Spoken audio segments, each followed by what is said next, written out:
Place your bets, my children! When last we left the Frankenstein monster, he had befriended a group of Roma, one of whom, it turned out, was a servant of Dracula. And she tricked the poor monster into freeing the vampire from entombment.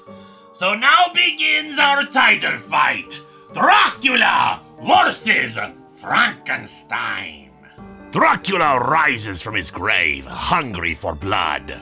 He attacks the monster, eager to drink his unnatural blood. But of course the monster has not survived this long on wits alone. He has heard of vampires, and easily tosses aside the Dark Lord, determined to undo the wrong he committed by unwittingly freeing him. Dracula has strength too, and he uses the shattered remains of his coffin to strike back at the monster, pummeling him with whatever objects he can find. But Dracula is weakened from his thirst and long slumber, and Frankenstein prepares to twist the vampire's head off. Dracula's servant, Margarita, attempts to aid her master. But since she is an old woman with a stick, it doesn't quite do very much. Carmen, Margarita's granddaughter, enters the cave and realizes what is happening. Since the monster saved her once already, she is happy to return the favor, warning him that only by a wooden stake can a vampire be slain. Margarita, angry by this betrayal, prepares to kill her, but the monster rescues her again, staking the old woman until she is nothing but ash and bone. Also her clothes disintegrate too, go figure.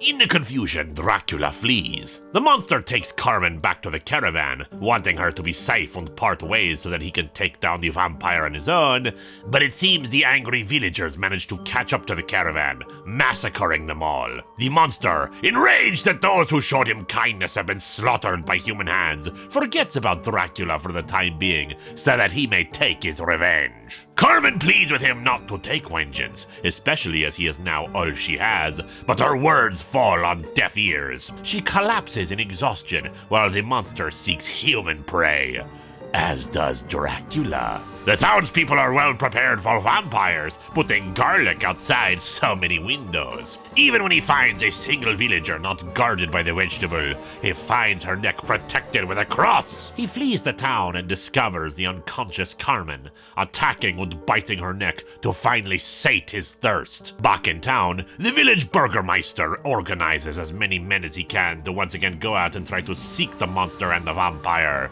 But they need not look far, for the monster arrives in town to begin his rampage. While there are many of them, they have shown him nothing but hate. And a monster can hate too. He swings his arms and villagers go flying with broken bones. They try to run him over with a horse and carriage, and instead have that carriage thrown at their mob. It is only thanks to a bullet grazing his forehead that they are able to stun him and secure him with rope. They tie him to a stake and prepare to burn him alive, ending this issue. But what of Dracula?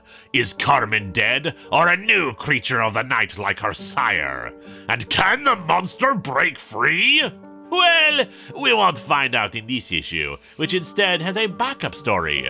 The Man Who Can't Be Stopped, wherein a man who invents a machine that allows him to read minds ends up being stopped almost immediately because his machine made him read all minds everywhere at once and he couldn't handle it. See, this is why you need to stick to simpler, more accurate titles. Like, say, Frankenstein Meeting Dracula!